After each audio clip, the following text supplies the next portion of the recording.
세상을 바라보는 발칙한 시선, 발칙한 경제입니다. 오늘도 재밌는 경제 이야기 들려드리겠습니다. 안녕하세요. 상식에 맞는 말은 욕심이라고 생각하는 상식주의자 권순우 기자입니다.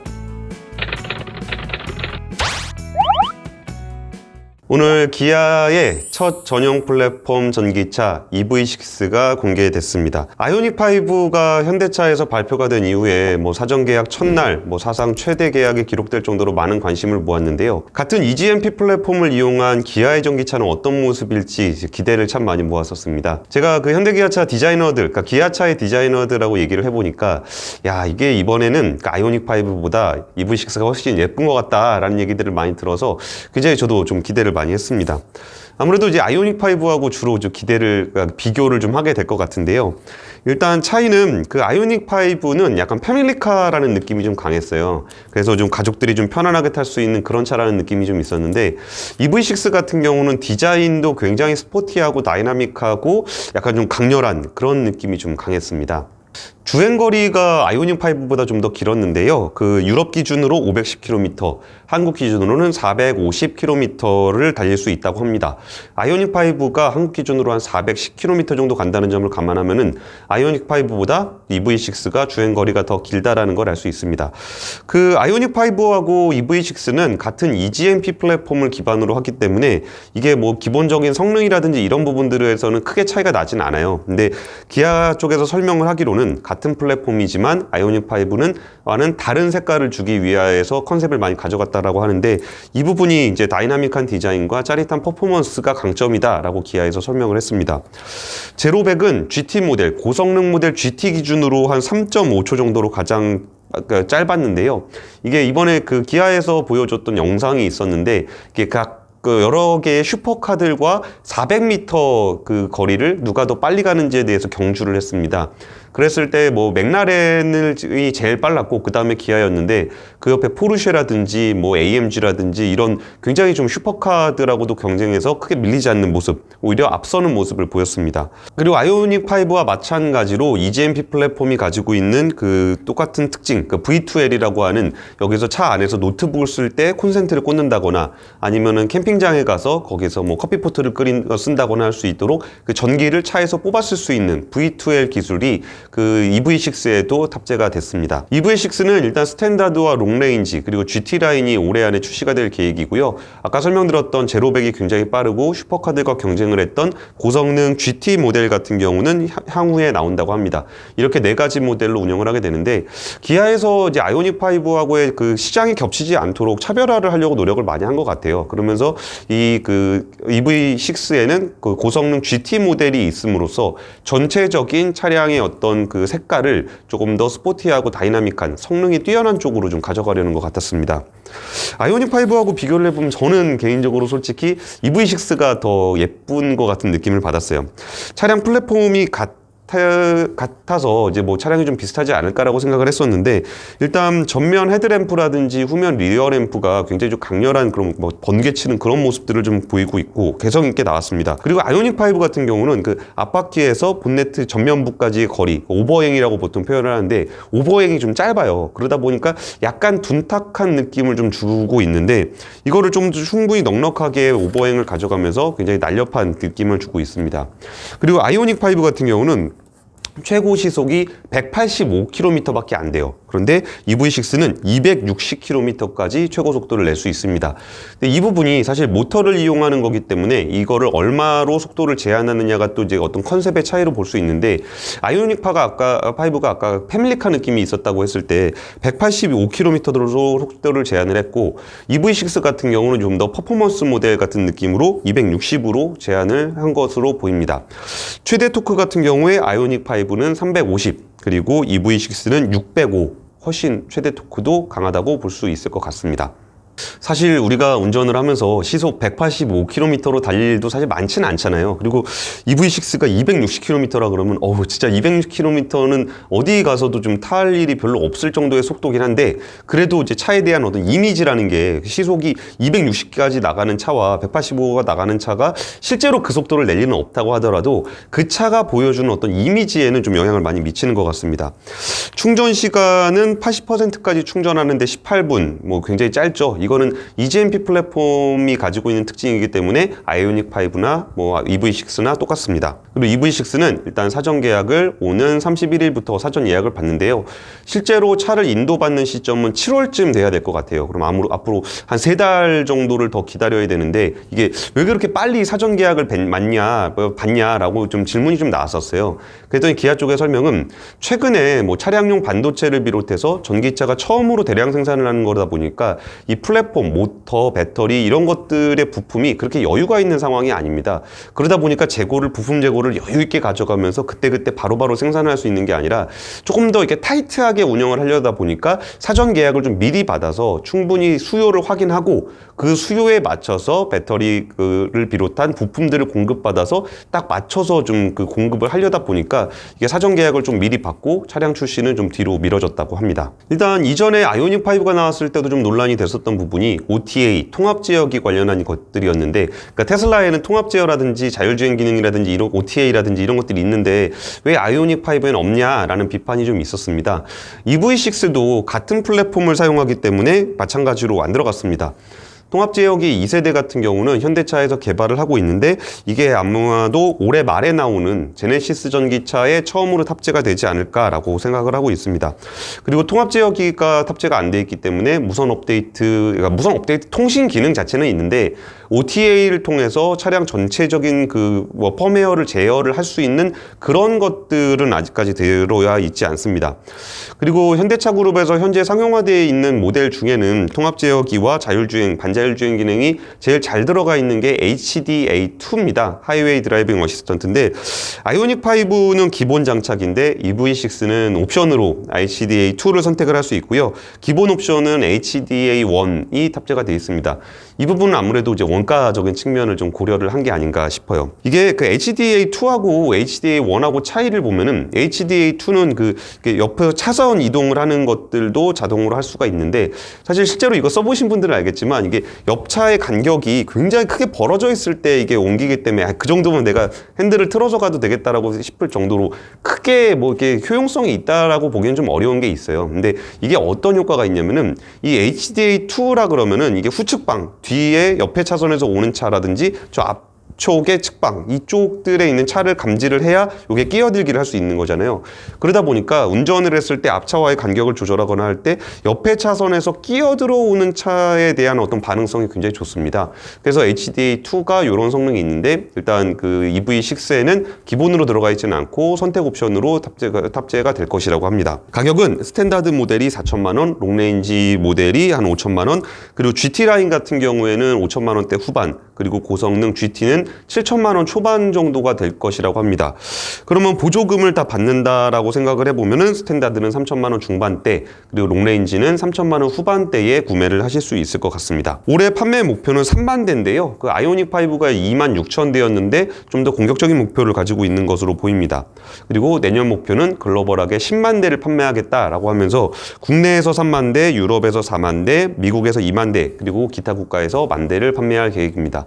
그럼 기아차 전체의 전기차 판매 목표가 EV6 판매 목표가 10만 대니까 뭐 그렇게까지 공격적인 목표가 아닌 것처럼 보이기는 해요. 왜냐하면은 테슬라라든지 이런 데는 올해 목표가 80만 대 이렇게 되잖아요. 그래서 이런 부분들은 조금 더 이렇게 점진적으로 시장을 확대하려는 전략인 것 같습니다. 뭐 총평을 하자면은 일단 아이오닉 5에 비해서는 저는 EV6가 더 예쁘다는 생각이 좀 들고, 뭔가 이게 그 실내 공간이 넓어요. EV6도 넓고 그 아이오닉 5도 넓은데 아이오닉 5 같은 경우에 그 실내 공간의 넓이가 그 차 사이즈는 투싼인데 차 넓이는 팰리세이드다 이런 얘기 많이 하거든요. 그러면 차의 어떤 실내 공간을 좌우하는 게 휠베이스, 저 바퀴하고 바퀴 사이의 공간인데 EV6 같은 경우는 바퀴와 바퀴 사이 공간이 휠베이스가 2,900mm 정도 됩니다. 그럼 거의 한 3m 가까이 되는 건데 그러니까 3m에서 한 10cm 빠지는 거죠. 이게 어느 정도 넓은 거냐면은 그 기아차에서 가장 큰 모델이 모하비예요. 그 대형 SUV 모하비가 가장 큰데 모하비가 2,895mm입니다. 그러니까 뭐 2.85m인데 그러면은 이게 차는 EV6가 더 작지만 실내 공간은 오히려 모하비보다 더 넓습니다. 그래서 실내 공간이 넓다는 거는 똑같이 장점이 있는 것으로 보이고, 그리고 이거는 그 디자인이라든지 차량의 이용에 대한 거는 자기네 취향이잖아요. 그래서 아이오닉 5 같은 경우가 뭔가 패밀리카라는 이미지가 있다면은 저는 또 EV6 같이 좀 더 이렇게 퍼포먼스가 강하고 좀 날렵한 디자인의 차가 더 예쁜 것 같아서 실내 공간은 그 EV5에 비해서 한 10cm 정도가 더 작은데 10cm 작으면 대충 팰리세이드 정도 사이즈 된다고 보시면 돼요. 그럼 실내 공간이 그 정도면 충분히 넓은 것 같아서 저는 아이오닉 5보다는 EV6가 조금 더 나은 것 같다라는 생각이 좀 들고요. 그리고 이게 테슬라하고 비교를 좀 해보면은 이게 비교하는 관점이 좀 차이가 있습니다.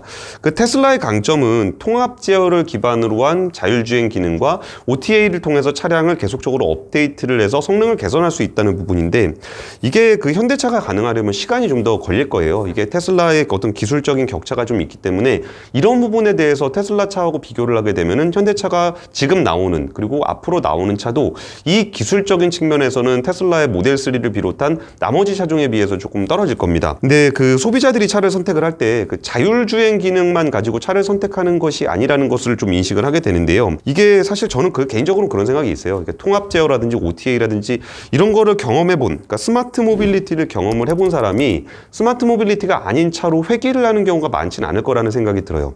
다만 이렇게 많은 사람들이 이런 사용자 경험을 폭넓게 경험을 해본 적이 별로 없기 때문에 기존에 가지고 있는 차를 선택하는 기준을 가지고 전기차에 적용을 하는 경우가 좀 많은 것 같아요. 그러다 보니까 유럽에서는 르노의 조에가 판매 1위를 기록하고 중국에서는 GM의 홍강이 판매 대수 기준으로 1위를 차지하고 있는데 물론 이 전기차들은 사이즈가 작고 가격이 저렴합니다. 그래서 테슬라의 모델 3와 직접적으로 비교하기는 좀 어렵지만 어떤 이전에 전기차 모델이 굉장히 적을 때와 달리 소비자들이 전기차를 선택할 수 있는 폭이 넓어졌을 때 꼭 통합 제어가 되는 OTA가 되는 스마트 모빌리티 체계가 갖춰져 있지 않더라도 소비자들의 다양한 취향에 따라 소야를 선택한다는 것을 감안을 하면은 작년까지의 어떤 테슬라가 전기차 시장에 독주하고 있던 모습에서는 조금 더 달라진 시장 모습이 나타날 수 있지 않을까라고 생각을 하고 있습니다. 거기에 더해서 올해는 폭스바겐이 ID 시리즈를 굉장히 줄줄이 내놓게 될 거예요. 그리고 파워데이를 통해서 굉장히 공격적으로 대량 생산 계획들을 발표를 했는데요. 그러면서 폭스바겐의 주가가 한 20% 넘게 오르면서 뭔가 글로벌 OEM의 반격이 시작되는 해가 올해가 될 것이다라는 전망들이 좀 나오고 있습니다. 물론 그 폭스바겐 같은 경우도 통합 제어가 되는 수준이 테슬라에 비해서는 많이 부족한 것이 사실입니다. 하지만 어쨌든 글로벌 OEM이 가지고 있는 어떤 그 대량 생산에 대한 역량 그리고 전 세계적으로 깔려있는 판매 네트워크를 기반으로 해서 뭔가 전기차 시장에서 소비자들의 선택지가 넓어지면 작년에 테슬라가 독주했던 시장과는 조금 다른 모습이 보여지지 않을까라고 하는 생각들을 하고 있습니다. 그리고 최근 뉴스 몇 개를 좀 더 더해드리면 테슬라가 그 도요타와 손을 잡고 소형 SUV의 플랫폼을 공동 개발한다라는 뉴스가 있었습니다. 이게 도요타가 아무래도 대량 생산이라든지 규모의 경제를 충분히 일으킬 수 있는 역량을 갖춘 글로벌 OEM이기 때문에 여기와 테슬라가 손을 잡게 되면 어떤 모습을 보여줄까에 대한 기대가 굉장히 큰데요. 테슬라가 보도에 따르면은 테슬라와 도요타는 작년부터 제휴를 검토를 하고 있었고 지금은 최종 단계에 거의 근접한 것으로 알려졌다라고 보도가 됐습니다. 그럼 어떤 차가 나올 수 있느냐라고 이제 봤을 때 이전에 배터리 데이를 할 때 일론 머스크가 테슬라가 25,000달러짜리 약 3천만 원이 안 되는 보급형 전기차 모델 2를 출시할 거라는 계획을 발표를 한 적이 있었어요. 그러면은 이 부분이 이제 그 어떤 대량 생산을 통해서 가격을 좀 낮출 수 있는 도요타와 손을 잡아서 이 모델 2를 만들어내지 않겠느냐라는 관측이 나오고 있는 건데 그렇게 되면은 아까 테슬라 같은 경우는 이렇게 스마트 모빌리티 기반을 갖추고 거기에 소프트웨어로 비즈니스라는 모델을 가져간다라고 이전 방송에서도 설명을 드린 적이 있었는데요.